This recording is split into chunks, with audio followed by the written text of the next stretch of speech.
Nossa. É muito forte. Sai daqui, Satanás. Vamos lá, de novo, de novo. Foi o que eu pensei. Sabe como é? Ih, acabou a pilha. Há pessoas que são pessoas do poder. E isso acaba por trazer Meu pé é a rosa. É que coloquei rosa. Ah, por que você colocou rosa? Fui eu. Eu que coloquei. Fui eu que coloquei. Louco, irmão. Como é que pode, velho? Uma coisa Deixa a dessa cobrinha acontecer rosa. comigo. Eu fico muito agradecido pelo conselho. Eu vou Não, não, não. Nossa, velho, você tá me enxergando, não? Vai. As coisas vão começar a mudar. Mas quem não tá chutando assim?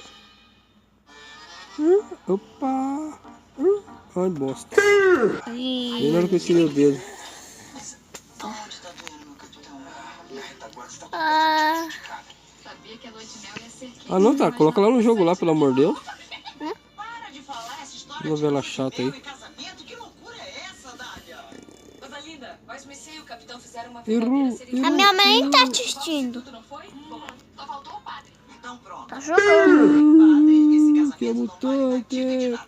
Tira você. Sabia que os dois Também iam tá voltar atrás. assistindo. Peraí. Eu não me arrependo de nada que fiz. Se casamos, sou teu homem. Papai, fica pegando essas bolinhas. O que é isso? Fica pegando as bolinhas. Não, tem que matar. Tá bom. Nossa. Nossa. Lúcido. Temos um compromisso agora. Tocamos votos e alianças. É tarde demais para recuar.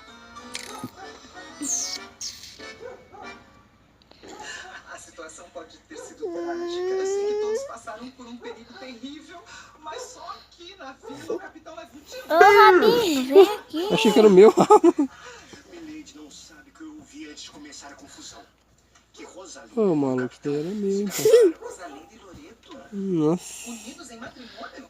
Eu não vi os dois juntos. As flores Não tá subindo. Nossa, não dá. História. Eu preciso Vai, filho, faz uma rodinha, saber, por favor. Rosalinda, antes da falsa princesa chegar. Nossa, que rodinha. Pra ser sincero, Tá pego. Cusão. Cusão. Concorrente Cusão pra o cacete. personagem de Carlota Joaquina. Cusão é o Alex. Eita, Cala a boca. Mas é mesmo. Caramba. reunião e tive uma Caramba. ideia.